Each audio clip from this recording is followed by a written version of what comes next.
Guys good afternoon. संध्याकाळचे 7:30 होत आहेत आणि आम्ही निघतो आता इथून तिरुपतीला बँगलोरवरून. आता मी एका माझ्या फ्रेंडच्या घरी इथूनच आम्ही चाललो आहे आणि इथून ऑलमोस्ट 5 ते 6 तास तिरुपती आहे. मागं बघू शकतात मस्त सोसायटी. तर आता संध्याकाळी पोहोचू 10-11पर्यंत. रात्री अंधारात तर कायच दाखवणार, बट काही असेल ते दाखवेल आणि मग उद्या सकाळी आपण डायरेक्ट तिरुपती म्हणजे दर्शनाला जाईल किंवा जे काही असेल ते दाखवेल. So let's start this new journey आणि भेटूया.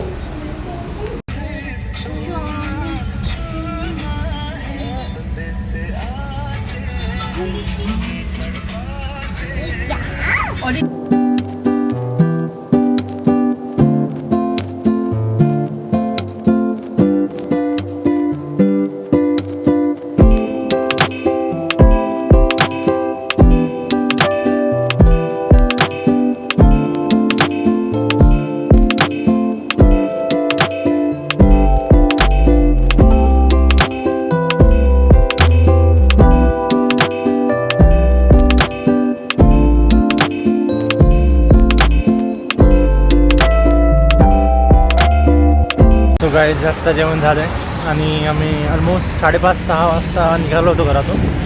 बट आत्ताशी कुठं बँगलोरमधून बाहेर पडलो आहे. ट्रॅफिक कारण ऑफिस सोडायचा टाईम होता आणि इथं एक शेर पंजाब म्हणून ढाबा होता, तिथं थांबलो आहे. ऑब्वियसली मला 12च्या आता मी ट्राय करतो आहे पोचायला तिरुपतीला, कारण 12 नंतर गाड्यावर जाऊ देत नाही आणि आमचं आय गेस हॉटेल किंवा जे तिरुमला ट्रस्टची रूम आहे ते वरच बुक आहेत. सो आय गेस आता मध्ये कुठं थांबणार नाही.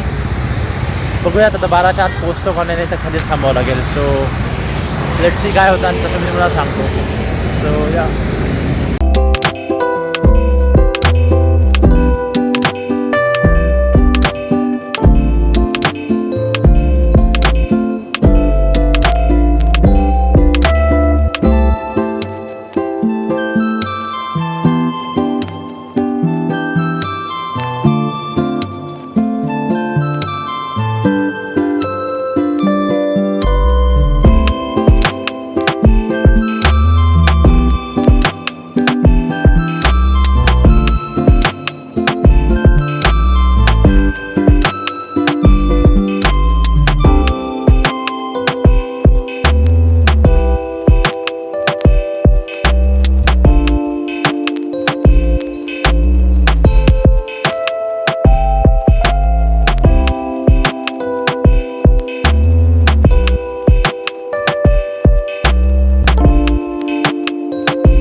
सो गाईज तुम्ही बघू शकता माझ्या मागं व्यंकटेश किंवा तिरुपतीचं टेम्पल.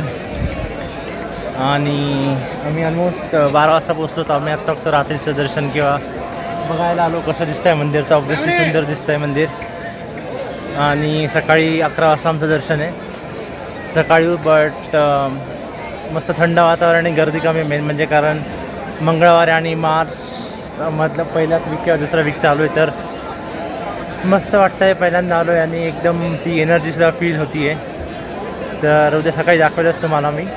बट हा असा फर्स्ट लुक बघू शकता तुम्ही माझ्या मागे. लोकांची गर्दी बघू शकतात. सकाळचे नाही, रात्रीचे 1 वाजलेत. आता माझ्या मते 4 वाजता वापस दर्शन चालू होईल. सो त्याचीच गर्दी ही.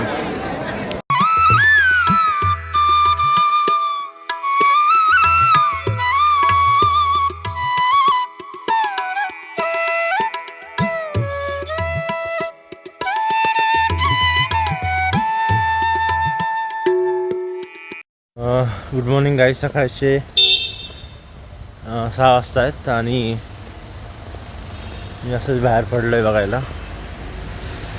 सकाळचे मस्त एक मॉर्निंग. तुम्ही रात्री बघितलं असाल आम्ही पोचलो आणि नंतर रात्री टेम्पल बघून आलो बाहेरून.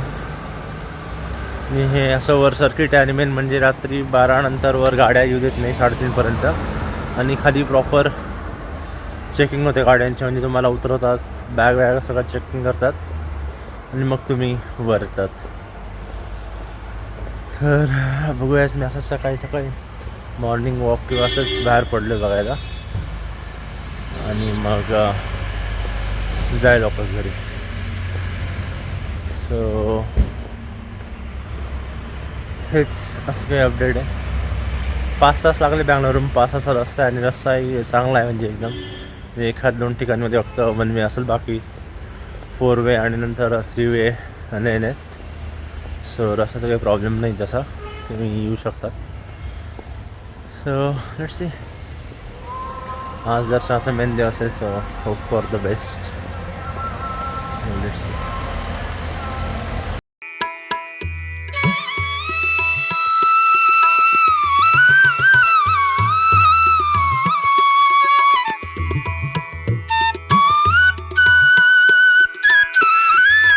गाईज मी निघालो आहे दर्शनाला. चाललो आहे आता पटकन आणि तिकीट घेतले. सो गाईज 12:30 होत आहेत आणि दर्शन 2 तासात झालेलं. केली आमची एक कलिग होती इथं आणि तिचं कोणीतरी ट्रस्टमध्ये होतं. सो आम्हाला म्हणजे पास असून जर गेलो असं 7 तास लागले. असं वेळ आम्ही फ्री दर्शनमध्ये गेलो आणि जो बूथला किंवा ज्या लोकांना सोडणार होते आम्ही डायरेक्ट त्यांनी आम्हाला तिथंच पाठवलं आणि एकदम मस्त दर्शन झालं आहे. आणि नक्की आज ऊन येणे म्हणजे आज सगळेच काय म्हणतात नशीब साथ देत आहे. सो आता आम्ही थोडाच वेळात बँगलोरला निघतो आहे. सो इतकंच दाखवण्यासारखं आहे. आय डोंट नो काही बघेल तर सांगेल काही. भेटूया.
So good afternoon, good evening guys. 5 वाजता आहेत आणि आम्ही मंगळवारी संध्याकाळी चालू होतो बँगलोरला 11:30 वाजता. त्यानंतर काही शूट केलं नाही आणि आता मी ऑफिसमध्ये गुरुवार आहे आज. सो मस्त ट्रिप होती. आणि मेन म्हणजे जर कोणी जाणार असेल तिरुपतीला तर दर महिन्याच्या 24 तारखेला त्यांचे जे स्पेशल दर्शन आहे 300 रुपयावालं तिकीट ते रिलीज करतात 10 वाजता. तर जितक्या लवकर तुम्हाला बुक करता येईल, कारण तो कोटा असतो जो संपून जातो. मेक शुअर तुम्ही आधार कार्ड सोबत घेऊन ठेवा, कारण आधार कार्ड टाकावं लागतं. जर तुम्ही बुक नसेल करा तर तिथे गेल्यासह तुम्हाला फ्री दर्शन किंवा टोकन भेटतं. बट जस्ट तिथं टाईम जास्त लागतो, कारण आम्ही ऑलरेडी बघितलं ज्या बूथमध्ये किंवा ज्या रूममध्ये आम्ही गेलो होतो तिथे ऑलरेडी 12 तास लोक ऑलरेडी बसले होते. बट लकीली आमचं जाऊन तसाच झालं, ती वेगळी गोष्ट. बट सांगायचा मुद्दा हाच की इवन तिथे जे बसले तिथे जे सगळे तुमचा सकाळ ब्रेकफास्टपासून नाश्ता, तुमचं लंच, डिनर, वॉशरूम, अंघोळीला सगळ्या व्यवस्था प्रॉपर आहे. आणि चांगली एकदम व्यवस्था चांगली आहे तिरुपतीची. जस्ट मेक शुअर की तुम्ही जर तसं फ्रीमध्ये जाणार असाल तर थोड्याशा बाकीच्या गोष्टी घेऊन जा सोबत, कारण ते किती वेळ थांबावं लागेल हे सांगता येत नाही. आणि जर तुमच्याकडं स्पेशल तिकीट दर्शन असेल किंवा टोकन असेल तर त्या स्लॉटला तुम्ही जाऊन may be depending on rush 6-7 तास किती वेळ लागू शकतो. तर हेच अपडेट द्यायचं होतं. ओव्हरऑल तर मस्तच होतं जर्नी, ऑब्व्हियसली जसं मी तुम्हाला सांगितलं. आणि भेटूयात नेक्स्ट ब्लॉगमध्ये. आणि भेटूयात. Bye bye.